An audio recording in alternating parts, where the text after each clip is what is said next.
Hollow Road in the mountains of East Tennessee. Standing in a very nice mixed forest.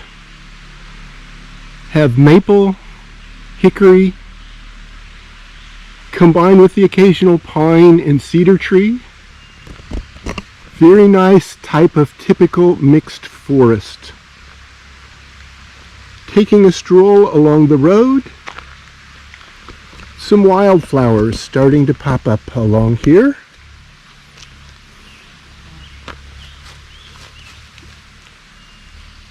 Ah, look at this. A very nice example of a Scutellaria. Notice the little skull caps at the top of the calyx.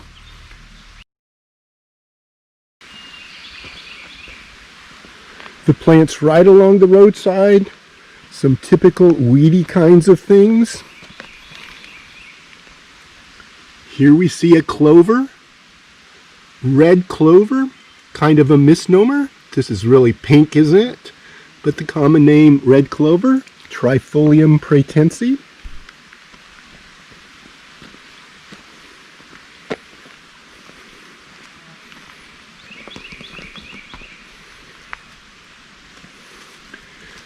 Here a little member of Apiaceae. Notice the small compound umbels, little tiny white flowers. Cheirophyllum Teinturieri. And then we have a hint of something here. Notice the water running along through the ditch. A regular stream of it. Where is this coming from?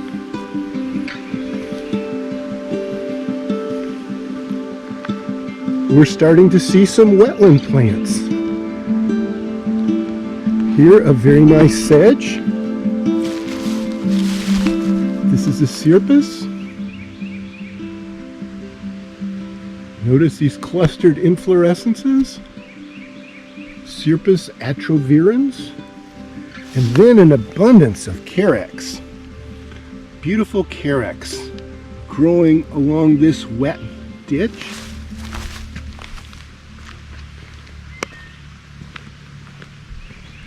And then beyond that wetland edge, we come to the opening of our seep here and the beautiful display of blooming Troutphyteria fontocalcaria,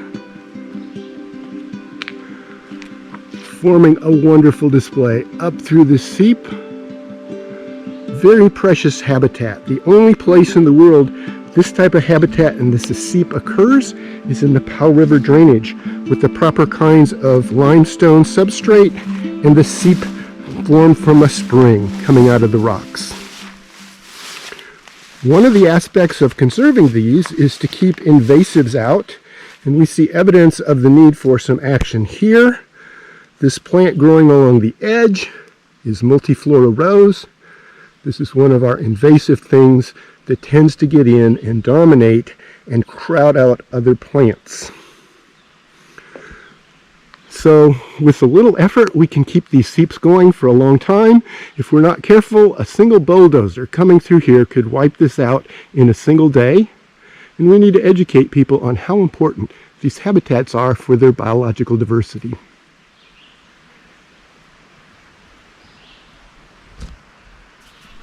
So the challenge is getting up through here because we have a wet ditch to navigate.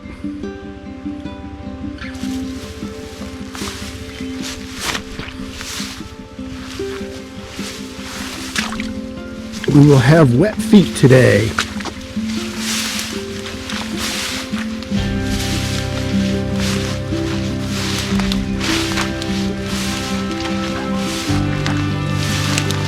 And here we are. Look at this lovely white flowered plant.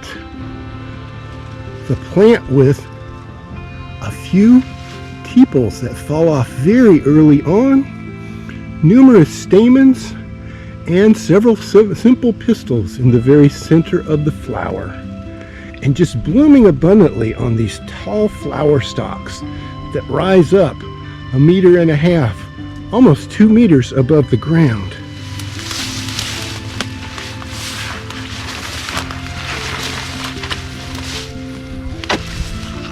Then we see the leaves of the plant. And the leaves of the plant, very remarkably, when we feel them, they feel like they're made out of vinyl. A key characteristic of this plant. This is Troutvateria fontocalcarea. We are in the type location for this plant, which is known from about only 20 or 30 locations in the Powell River drainage. A very special marker plant of this seep habitat.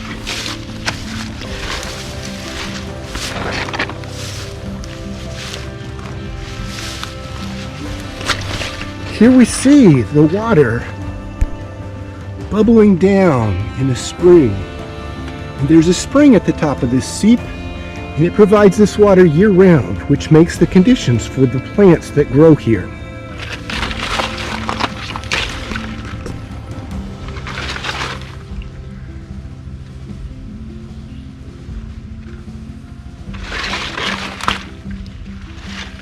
Walking in through here, we see another characteristic plant with these kind of round leaves.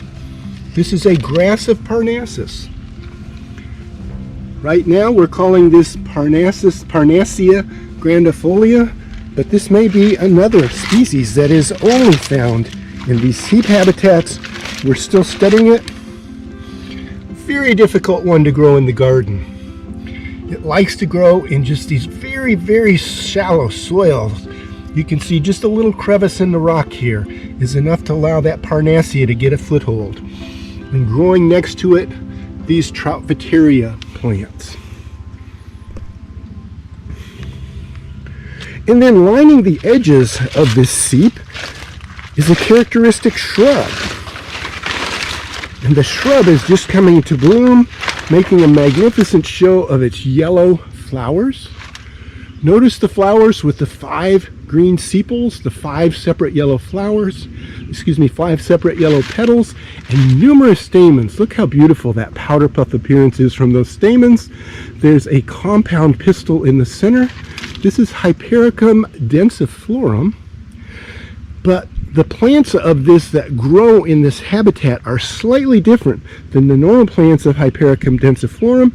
It may actually also be a different species for which the name Hypericum interior has already available.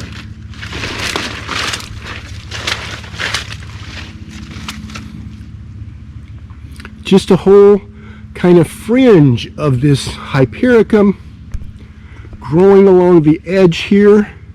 A few flowering stalks of the Troutvateria interspersed.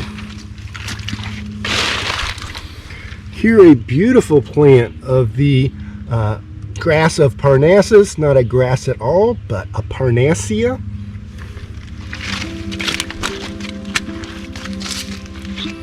And we're making our way up the seep, and you can see it's just literally a river of the Troutvateria. What a beautiful place.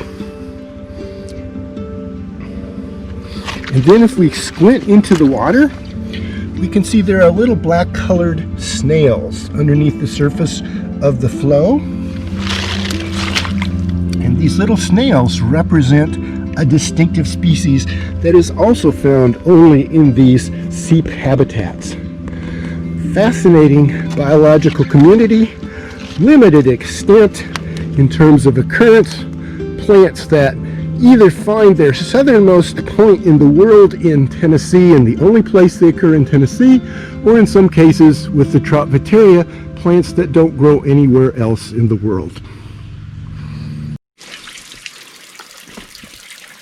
Here we are at the top of the lovely springs, and this is the spring at the base of a rock wall, which is pretty typical for these Powell River seeps. The rock jutting out into the forest, and then, as is not atypical in this part of the world, people tap into these springs as a source of water.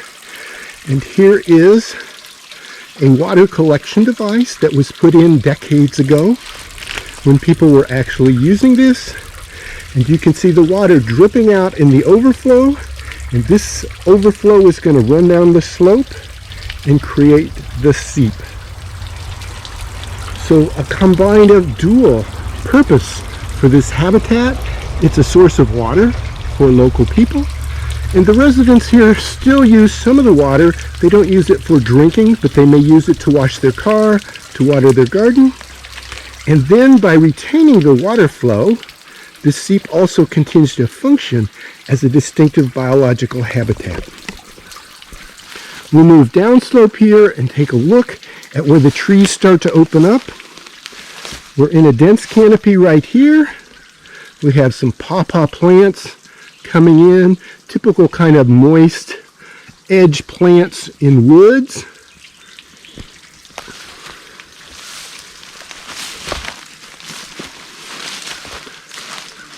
The remnants of a very rich spring flora with doll's eye.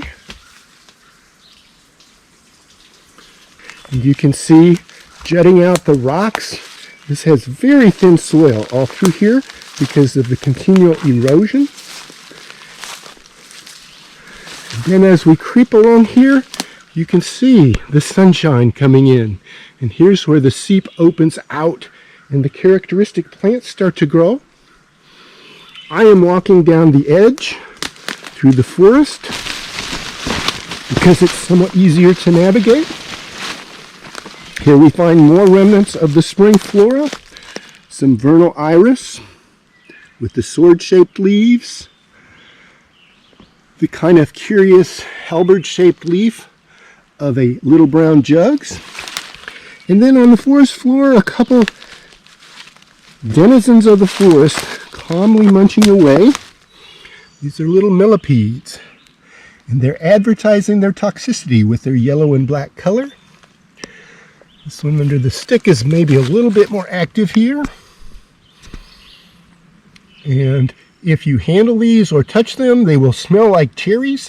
They produce cyanide when they are handled, and that deters predators from eating them. For a predator our size, it would not be much of a deterrent, but they wouldn't taste good at all. And so they're not really defending themselves against us.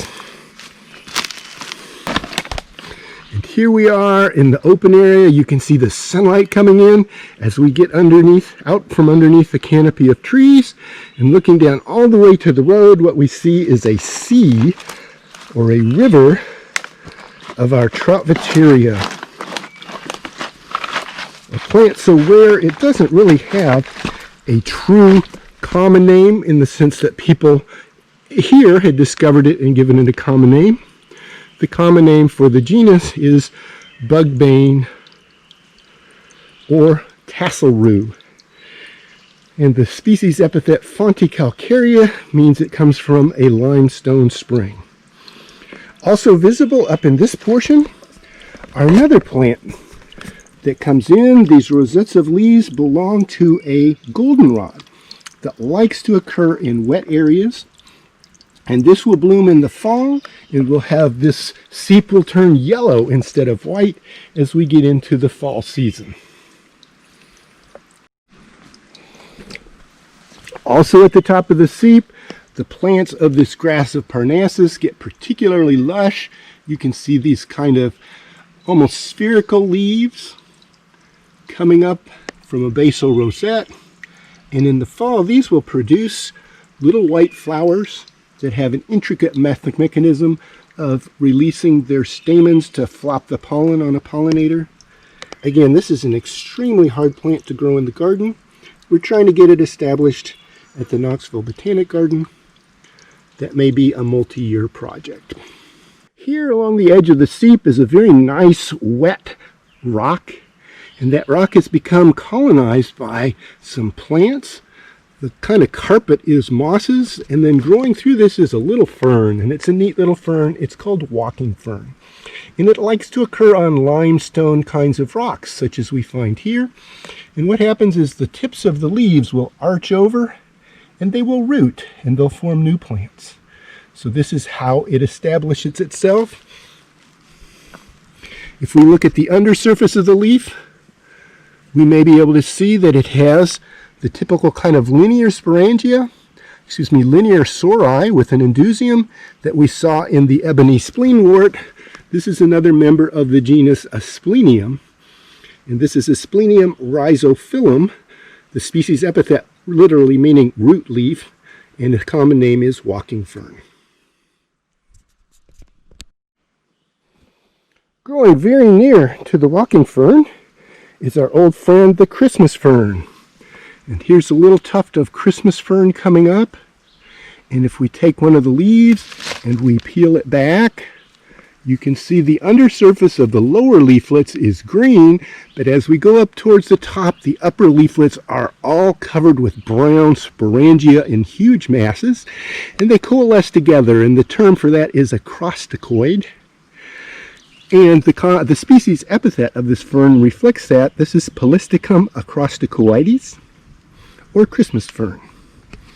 And then growing right at the base of the Christmas fern, we see another very nice plant.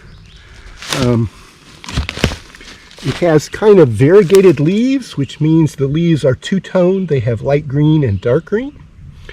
And notice the three kind of lobes of this leaf. For some people, this looks kind of like a liver, so this plant is called liver leaf, and this is the genus Hepatica, which is in the Ranunculaceae. So Hepatica americana, liver leaf, a fairly common and widespread wildflower in our spring flora. It will produce small whitish or sometimes tinged with purple flowers in the early springtime, one of the earlier ones to come into bloom.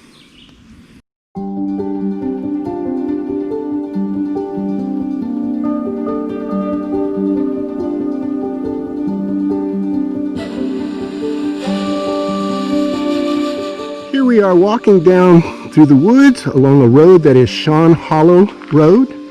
And Shawn Hollow Road ends in a cove. And that cove has a parking lot. Normally I would be parked in the area we were walking to, but because all of the rains have raised the level of the reservoir, this is now flooded into the parking area. Here we are at the edge of what was the Powell River. This is now Norris Lake. It's been impounded by the Norris Dam, and this cove here has filled up with water, and today it's one of the highest levels that I've ever seen. The land that borders this is owned by TVA, and there is a very nice seep that's up in the woods here, and we are just at the point where we're going to see it come out and go into the reservoir. And there's a couple aspects to this seep that are of interest.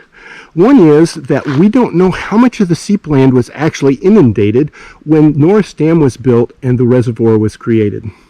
We know in some places some very large seeps end abruptly right at the river's edge. There's other ones that are very tiny seeps that end abruptly at the lake's edge. We don't know if those might have been expanded even further before the dam was built. Nobody had recognized this habitat when the dam was built in the 1930s. The other aspect is the flow in this particular seep has dropped considerably. We suspect it's because of development just uphill from the seep, and that the people there have diverted, either through drilling a well or perhaps by tapping into the spring, have diverted much of the flow. And so as we approach this wall, which borders the parking lot, which is kind of the bottom of the current seep, normally with as much rain as we've had, we would expect to see flowing water coming down over this. Instead, it is wet. There's a little bit of oozing water, but we don't see actively flowing streams of water coming down the edge. So we suspect that the water flow has been curtailed by human activity. Here is one place where we see a little bit of this, and you can see as this water drips out, creates a great place for little bryophytes and ferns. This particular seep is a little bit more closed in by forest than the one at Lovely Springs, which we also saw. And we're walking up an old, possibly Forest Service road or TVA maintenance road. This land is owned by TVA, so this land has some level of protection, although it won't be protected if the water source disappears or if the zone gets too high. Here's a trail that goes into the seep area.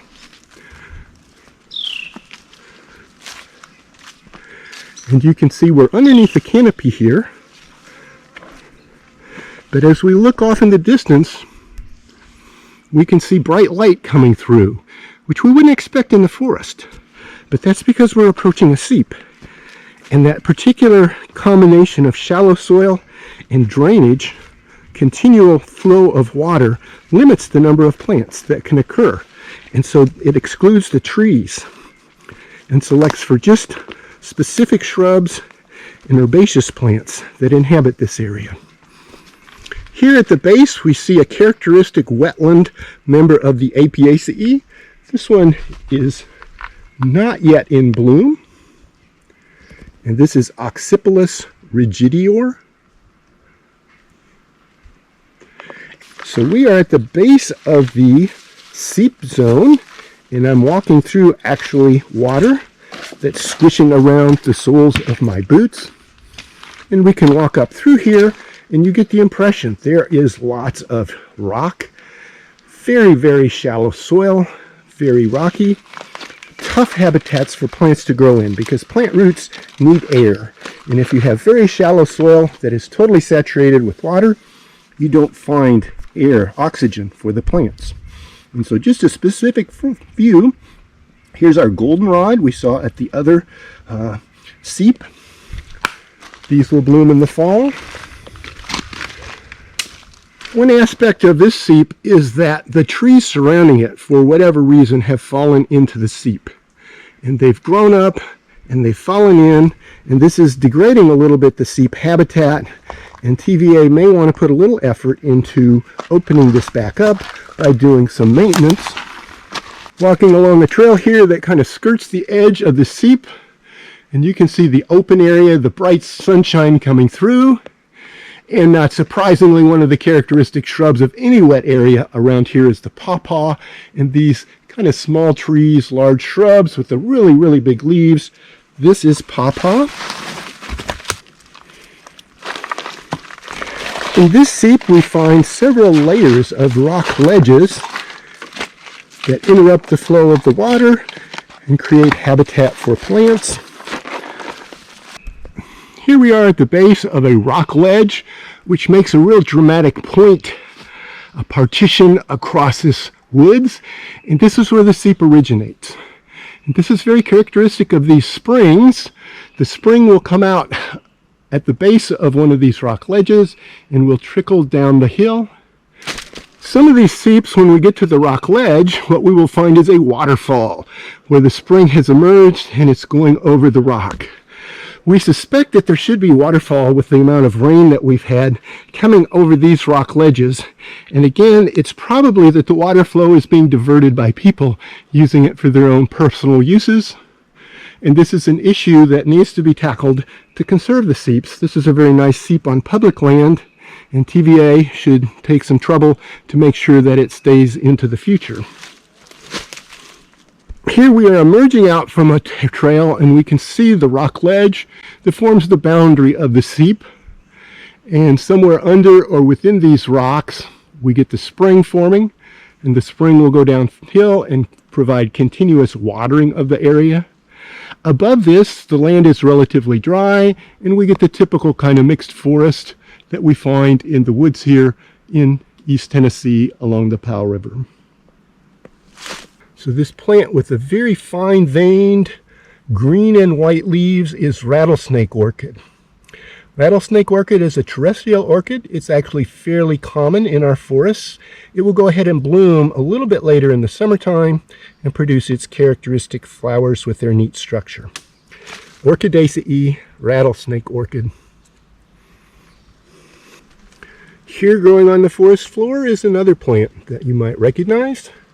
This is the spotted wintergreen, or Pipsissewa chimathala maculata. Remember, maculate means spotted. And this is a member of the heath family, the Ericaceae. Moving over just a little bit, we find the vegetation portion of a rattlesnake fern. And this is the vegetative portion of the leaf. At this point, the rattlesnake fern doesn't have its reproductive structures in view. We'll keep our eyes open to see if we see any. Just a few steps down the trail, We can see why we didn't see the rattlesnake fern's reproductive structures. It's because they've already gone ahead and reproduced. And you can see what is left from the springtime of the reproductive part of the plant. This would have all of these round sori gathered up together into little balls with the sporangia. And then it branches off from the rest of the plant, and the rest of the plant forms the vegetative structure, which is photosynthetic. Rattlesnake fern. A shrub that's blooming here with these beautiful white flowers. You can see the opposite leaves, the beautiful white flowers. Superficially looks a little bit like you might think it was an Apiaceae, but we see the opposite leaves. When we look at the underside here, we can see that this is actually a corym, and the branches leading up to the individual clusters of flowers attach at different points and are at different lengths to make sure that the thing is flat-topped. This is hydrangea,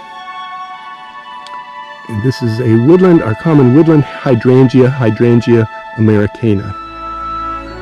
A magnet for all kinds of insects. And we can see over here a fly that is trying to make you think that it is a hornet. It has the yellow and black coloration, but if you look closely you can see it's got a little tiny pair of antennae, and it is in fact simply a fly. Beautiful habitat of biological diversity, the Powell River Seeps.